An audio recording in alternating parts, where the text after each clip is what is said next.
चलिए बच्चों, फिर से स्वागत है हमारे चैनल पे। और ये डाइजेशन का अंतिम वीडियो होगा, पार्ट 3, जिसमें हम लोग ह्यूमन डाइजेस्टिव सिस्टम में देखेंगे डाइजेशन किस प्रकार से कंप्लीट हो चुका है स्मॉल इंटेस्टाइन के अंदर। तो आज का टॉपिक है डाइजेशन इन स्मॉल इंटेस्टाइन। इसके पहले वाले वीडियो में हमने ये देखा कि किस प्रकार से स्टमक के अंदर डाइजेशन हुआ था, और स्टमक के अंदर जो डाइजेस्टेड फूड था उस डाइजेस्टेड फूड का नाम हम लोग क्या रखे थे? काइम। यहाँ पे काइम का फॉर्मेशन हो चुका है। अब ये काइम अगले पार्ट में पहुंचेगा स्मॉल इंटेस्टाइन के फर्स्ट पार्ट में। स्टमक के बाद अगला पार्ट क्या होता है? Small intestine. स्मॉल इंटेस्टाइन का पहला पार्ट कहलाता है ड्यूडेनम, ठीक है, जो सी शेप का होता है। कैसा होता है ये? सी शेप का होता है, ठीक है। ये भी पूछा जाता है ड्यूडेनम का शेप कैसा है, तो आप बताएंगे ये सी शेप का होता है। थोड़ा सा सी जैसा लग रहा है ना देखने में, ऐसा ही, ठीक है। तो ये जो काइम होता है, अब ये काइम यहाँ पे बताया था कि पाइलोरिक स्फिंक्टर होता है। इस पाइलोरिक स्फिंक्टर से काइम धीरे धीरे बाहर निकल करके आएगा, थोड़ा थोड़ा करके, ठीक है। ये थोड़ा थोड़ा करके इससे निकल करके आगे आ रहा है। जब यहाँ तक पहुंचता है ना, then it receives 2 types of juices, one from the liver and another from the pancreas. Liver से जो जूस इसको मिलता है वो कहलाता है बाइल जूस, ठीक है। और पैंक्रियास से जो निकला वो क्या कहलाएगा? पैंक्रियाटिक जूस, ठीक है। तो बाइल जूस और पैंक्रियाटिक जूस, ये 2 प्रकार का जूस ड्यूडेनम में आकर के मिलता है। किसके साथ? इस काइम के साथ। अब देखते हैं लीवर के बारे में। ये लीवर ये बाइल जूस को बनाता रहता है, और ये बना बना के देता रहता है किसको? गॉल ब्लैडर को। यहाँ पे दिखाया गया वो डक्ट्स दिखाने का कोशिश किए हैं हम कि भाई इस प्रकार से डक्ट्स होते हैं पूरे लीवर में, और इन सारे डक्ट से जो बाइल जूस बनता है उसको गॉल ब्लैडर स्टोर करके रखता है। ये स्टोर भी करता जाता है, और साथ ही साथ इस डक्ट से लीवर का बाइल जूस निकलता जाता है। जिस डक्ट से बाइल जूस आता है इसको हम लोग बाइल डक्ट बोलते हैं। कौन सा डक्ट बोलेंगे? Bile duct. इसका एक दूसरा नाम भी है बाबू, हम उसको लेकर के चलते हैं। बाइल डक्ट का दूसरा नाम हिपैटिक डक्ट भी होता है। कौन सा डक्ट है ये? Hepatic duct which carry bile, ठीक है, बाइल जूस। ये बाइल जूस को कैरी करके लाता है, ठीक है। ये कैरी करके ले जा रहा है, इसको मिलाना है ड्यूडेनम में।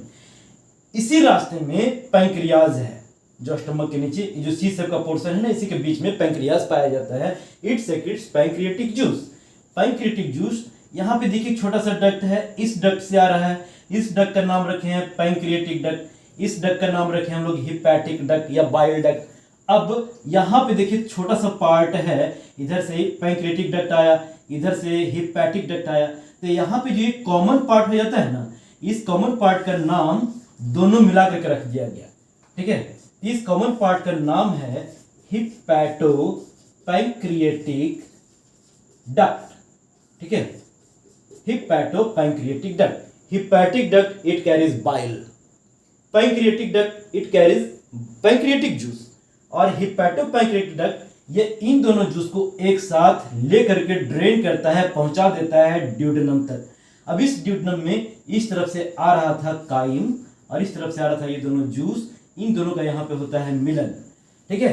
काइम ये एसिडिक नेचर का था, इधर से जो बाइल आ रहा है वो बेसिक नेचर का है। ये जो पैंक्रियाटिक जूस है वो भी बेसिक नेचर का है। तो यहाँ पे एसिड और बेस का होता है रिएक्शन। एसिड और बेस के रिएक्शन को हम लोग कौन से रिएक्शन के नाम से जानते हैं? इसको बोलते हैं न्यूट्रलाइजेशन रिएक्शन। और न्यूट्रलाइजेशन रिएक्शन में बनता क्या है? तो यहाँ पे बनता है साल्ट प्लस वाटर, ठीक है। इस प्रकार से यहाँ पे साल्ट और वाटर का फॉर्मेशन होने लगता है, और कुछ excess amount of salt and water हमारे डाइजेस्टिव ट्रैक्ट में पहुंचते हैं, ठीक है। बाइल जूस का जहां तक बात है, तो पर डे लगभग 800 to 1000 ml bile juice produce किया जाता है पर डे। 800 से 800 से लेके 1000 ml तक, यानी कि 1 लीटर तक बाइल जूस पर डे तैयार किया जाता है। क्लियर? ये सब जाकर के मिलते हैं हमारे काइम के साथ। अब ये काइम न्यूट्रलाइजेशन रिएक्शन हुआ, इसके बाद भी एडिशनल बाइल जूस उसमें ऐड होता चला जाता है। तब ये जो काइम होता है ना, काइम, इसमें जब और बेस मिलता चला जाता है, ये बेसिक नेचर का हो जाता है। और ये बेसिक नेचर का जब बन जाता है तो इसको बोलना शुरू करते हैं हम लोग chyle. Chyle is partially digested basic food. Chyme था पार्शियली डाइजेस्टेड एसिडिक फूड। इस एसिडिक फूड को बेसिक फूड में कन्वर्ट करने की जिम्मेदारी बाइल जूस की होती है, ठीक है। और bile juice it does not contain any enzyme. Bile juice में क्या होता है, तो बाइल जूस में मौजूद होते हैं कुछ साल्ट जिसको हम लोग बाइल साल्ट्स बोलते हैं। बाइल जूस का कंपोजिशन, ठीक है, बाइल जूस किस चीज का बना हुआ है, तो इसमें बाइल साल्ट्स होते हैं, ठीक है, और बाइल पिगमेंट होते हैं, कुछ कोलेस्ट्रॉल होता है और कुछ और भी चीजें होती हैं, ये सभी मिलकर के बन जाता है बाइल जूस।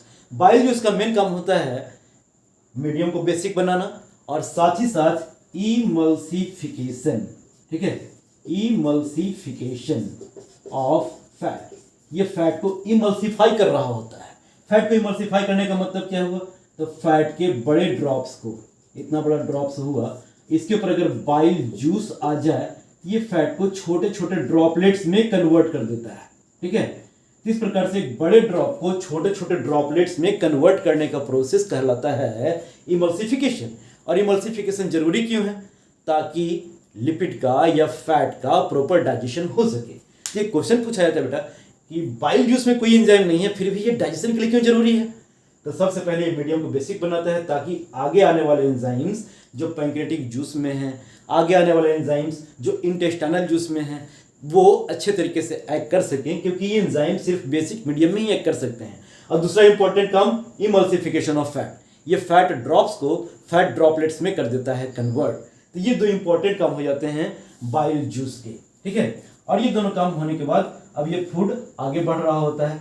जब आगे बढ़ रहा होता है तो इसके साथ पैंक्रियाटिक जूस मिक्सअप हो रहा है और इसके साथ मिक्सअप हो रहा है इंटेस्टाइनल जूस, ठीक है।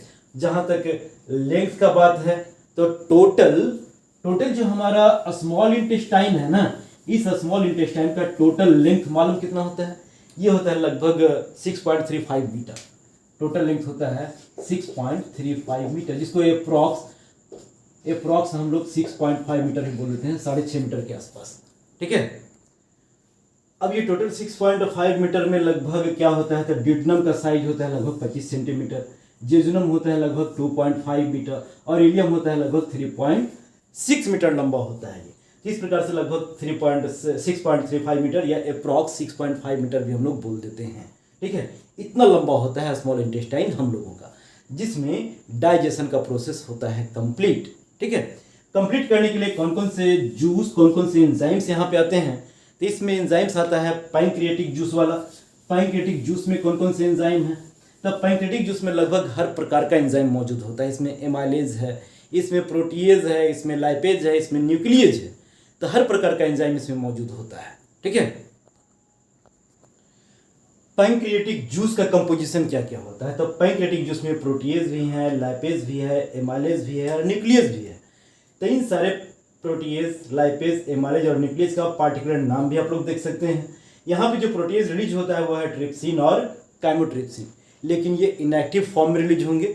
और आपको मालूम है कि इनएक्टिव फॉर्म क्या होता है, इसके नाम में या तो पहले प्रो लगा दीजिए या तो नाम के लास्ट में ओजन लगा दीजिए, ठीक है। इसमें जो लाइपेज आता है उस लाइपेज का नाम है एस्टिप्सिन। जो अमाइलेज है पैंक्रियाटिक अमाइलेज, इसका नाम है एमाइलोप्सिन। इसमें जो न्यूक्लियस आता है उस न्यूक्लियस का नाम है कार्बोक्सीपेप्टिडेज, ठीक है। These are the particular name of protease, lipase, amylase and nucleus. Intestinal जिसका कंपोजिशन क्या क्या होता है, इसमें एक आता है एंजाइम जिसको बोलते हैं enterokinase. Enterokinase it acts as activator. ये किसको एक्टिवेट करता है, इट एक्टिवेट्स ट्रिप्सिन। जो ट्रिप्सिन आ रहा था ट्रिप्सिनोजेन के रूप में, ठीक है। किस रूप में आ रहा था ये आ रहा था ट्रिप्सिनोजेन के रूप में। इस ट्रिप्सिनोजेन के ऊपर जब इंटेरोकाइनेज एक्ट करेगा तो इसको कन्वर्ट कर देगा ट्रिप्सिन में, ठीक है। अब ये ट्रिप्सिन किसको एक्टिवेट करता है, ये एक्टिवेट करता है काइमोट्रिप्सिनोजेन। काइमोट्रिप्सिनोजेन के ऊपर ये ट्रिप्सिन एक्ट करता है और ये ट्रिप्सिन काइमोट्रिप्सिनोजेन को काइमोट्रिप्सिन में कन्वर्ट कर लेता है, ठीक है। तो ये जो इनएक्टिव फॉर्म में आ रहे थे पैंक्रियाटिक प्रोटीएज, इसका एक्टिवेटर क्या क्या हो गया, तो ट्रिप्सिनोजेन का एक्टिवेटर हो गया इंटेरोकाइनेज, जो उसको ट्रिप्सिन में कन्वर्ट किया।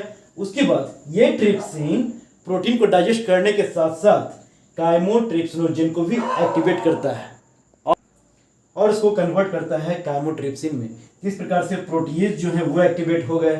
ठीक है, तो ये प्रोटीएज जो पैंक्रेटिक प्रोटीएज था ये तभी काम करना शुरू करेगा जब इंटेरोकाइनेज इंटेस्टाइनल जूस से रिलीज होगा। ठीक है, इसके बाद इसमें अमाइनो पेप्टिडेज है जो एक प्रकार का न्यूक्लियेज होता है, सुक्रेज, माल्टेज, लैक्टेज होता है जो एक प्रकार का अमाइलेज होता है, डाइपेप्टिडेज है जो एक प्रकार का प्रोटीएज होता है। इस प्रकार से देख रहे हैं कि अमाइलेज, लाइपेज, प्रोटीएज, न्यूक्लियेज ये सभी प्रकार के एंजाइम्स कहाँ आ गए? तो इसी प्रकार के एंजाइम आ गए हैं स्मॉल इंटेस्टाइन में। ठीक है, स्मॉल इंटेस्टाइन में। स्मॉल इंटेस्टाइन में मीडियम बनाने का काम बाइल जूस कर ही दिया था। इतने प्रकार के एंजाइम्स आ चुके हैं। ठीक है, जो काइम था ये काइल में कन्वर्ट हो चुका है और डाइजेशन का प्रोसेस ये कंप्लीट हो जाता है स्मॉल इंटेस्टाइन में। जब डाइजेशन का प्रोसेस कंप्लीट हो जाएगा तो जितने भी प्रकार का कार्बोहाइड्रेट था वो कन्वर्ट कर दिया जाएगा किसमें? जितने प्रकार के कार्बोहाइड्रेट होते हैं वो फाइनली कन्वर्ट कर दिए जाते हैं ग्लूकोज में। जितने प्रकार का भी प्रोटीन होता है कन्वर्ट कर दिया जाता है अमीनो एसिड में। जितने प्रकार के लिपिड हम लोग लेते हैं वो कन्वर्ट कर दिए जाते हैं फैटी एसिड ग्लिसरॉल में। जो भी न्यूक्लिक एसिड हमारे फूड में मौजूद होता है वो कन्वर्ट कर दिया जाता है न्यूक्लियोटाइड्स में। और इस प्रकार से डाइजेशन हो जाता है कंप्लीट हमारे स्मॉल इंटेस्टाइन में। स्मॉल इंटेस्टाइन में ही एब्जॉर्प्शन का भी प्रोसेस होना शुरू हो जाता है। ठीक है, तो एक क्वेश्चन ये पूछा जाता है कि हमारा स्मॉल इंटेस्टाइन किस प्रकार से डिजाइंड होता है फूड को एब्जॉर्ब करने के लिए। तो 2 पॉइंट में आंसर करेंगे। पहला कि हमारे स्मॉल इंटेस्टाइन में लार्ज नंबर ऑफ विलाई पाए जाते हैं। ठीक है, देखते हैं उसको कैसा होता है। देखिए एक डक्ट एक ट्यूब हम मानते हैं जो ऐसी सिलिंड्रिकल है। ऐसी सिलिंड्रिकल ट्यूब में हम लोग क्या किए हैं, ये प्लेन ना होकर के इसमें इस प्रकार से फिंगर लाइक प्रोजेक्शंस अगर निकले हुए हों तो इस फिंगर लाइक प्रोजेक्शंस होने की वजह से इसका सरफेस एरिया बहुत गुना बढ़ जाता है। इसका सरफेस एरिया बस इतना ही है, यहाँ से लेके यहाँ तक, यहाँ से लेके यहाँ तक। इसका सरफेस एरिया देखिए ये ऐसे ऐसे ऐसे ऐसे होते हुए इसका सरफेस एरिया बहुत टाइम बढ़ जाता है। ये जो फिंगर लाइक प्रोजेक्शंस होते हैं इसको बोलते हैं हम लोग विलाई। ठीक है, तो हमारे स्मॉल इंटेस्टाइन में लार्ज नंबर ऑफ विलाई पाए जाते हैं विच increases the surface area for absorption of nutrient. Nutrient को एब्जॉर्ब करने के लिए ये सरफेस एरिया बढ़ाने का काम करता है। और दूसरा क्या होता है, तो अगर ये भिलाई लेकर के चलते हैं, क्या कि हम लोग किसी एक पार्ट पे ऐसे जूम करके दिखा रहे हैं। ठीक है, तो इसके अंदर मौजूद होते हैं ब्लड कैपिलरीज। ठीक है, dense network of blood capillaries इसके अंदर पाया जाता है। क्लियर। अब बात हुआ कि ब्लड कैपिलरीज इसके अंदर क्यों आ गए भाई, तो जो भी डाइजेस्टेड न्यूट्रिएंट होता है those nutrients are absorbed in blood. ठीक है, तो यहां तक ब्लड आएगा तब ना। तो इस विलाई के अंदर ब्लड कैपिलरीज होते हैं जहां तक ब्लड आता है न्यूट्रिएंट को एब्जॉर्ब करने के लिए। तो इस प्रकार से हमारा स्मॉल इंटेस्टाइन डिजाइन होता है हर प्रकार के डाइजेस्टेड न्यूट्रिएंट को एब्जॉर्ब करने के लिए। अब न्यूट्रिएंट हो गया डाइजेस्ट, अब डाइजेस्ट हो गया तो फिर बाकी जो अनडाइजेस्टेड पार्ट होता है वो पहुंच जाता है लार्ज इंटेस्टाइन में। लार्ज इंटेस्टाइन में किसी प्रकार के डाइजेशन का प्रोसेस नहीं होता, वहां पे सिर्फ होता है absorption, absorption of water, absorption of salt and absorption of fats. तो लार्ज इंटेस्टाइन का बात कर रहे थे। लार्ज इंटेस्टाइन में किसी प्रकार का डाइजेशन तो होता नहीं है, वहां पे एब्जॉर्प्शन होता है वाटर का, सॉल्ट का, फैट्स का। ठीक है, यहाँ पे एक और इंपॉर्टेंट क्वेश्चन आता है कि लार्ज इंटेस्टाइन में फैट को एब्जॉर्ब करने के लिए लिम्फ कैपिलरीज होते हैं। ठीक है, लिम्फ कैपिलरीज होते हैं। इस लिम्फ कैपिलरीज को बोलते हैं लैक्टियल्स। ठीक है, lacteals are specialized for absorption of large fats. ठीक है, ये पाया जाता है स्मॉल इंटेस्टाइन के विलाई में, जहाँ पे ये एक्चुअली लिम्फ कैपिलरीज होता है, ब्लड कैपिलरीज नहीं। ब्लड के अलावा एक और फ्लूइड होता है ना लिम्फ, तो वो जो लिम्फ जिस कैपिलरीज के थ्रू फ्लो है उसको लिम्फ कैपिलरीज या लैक्टियल्स बोलते हैं। And this lacteals are specialized for absorption of fat in large intestine. इस प्रकार से लार्ज इंटेस्टाइन में जब ये सारे चीज़ें एब्जॉर्ब कर ली जाएंगी, वाटर एब्जॉर्ब कर लिया जाएगा, तो जो अनडाइजेस्टेड फूड था वो अनडाइजेस्टेड फूड अब सॉलिडिफाई होने लगेगा। और वो सॉलिडिफाई होने के बाद वो स्टोर होता चला जाएगा कहाँ, रेक्टम में, जिसे टाइम टू टाइम डिस्चार्ज कर दिया जाएगा, निकाल दिया जाएगा, रिमूव कर दिया जाएगा एनस के through by the process of ईजेशन। और इस प्रकार से बेटा हो गया डाइजेशन का प्रोसेस कंप्लीट। ठीक है, इस प्रकार से डाइजेशन कंप्लीट हो जाता है। अब एसिमिलेशन का पार्ट में आते हैं हम लोग। एसिमिलेशन में क्या होता है, तो जो डाइजेस्टेड न्यूट्रिएंट्स होते हैं उसको बॉडी फ्लूइड कैरी करके ले जाता है हमारे हर एक सेल तक। तो हमारे बॉडी में डिस्ट्रीब्यूट करने के पहले उन सारे एब्जॉर्ब न्यूट्रिएंट को पहुंचाया जाता है पहले लीवर तक।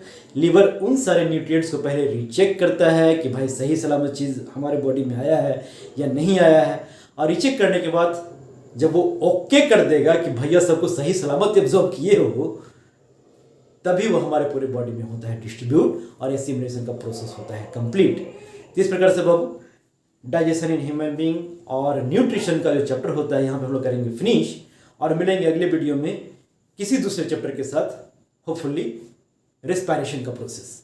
ठीक है, तो तब तक के लिए नमस्कार, सब खैर, टेक केयर, अपना ख्याल रखिए, परिवार का ख्याल रखिए, देश का ख्याल रखिए। Bye bye.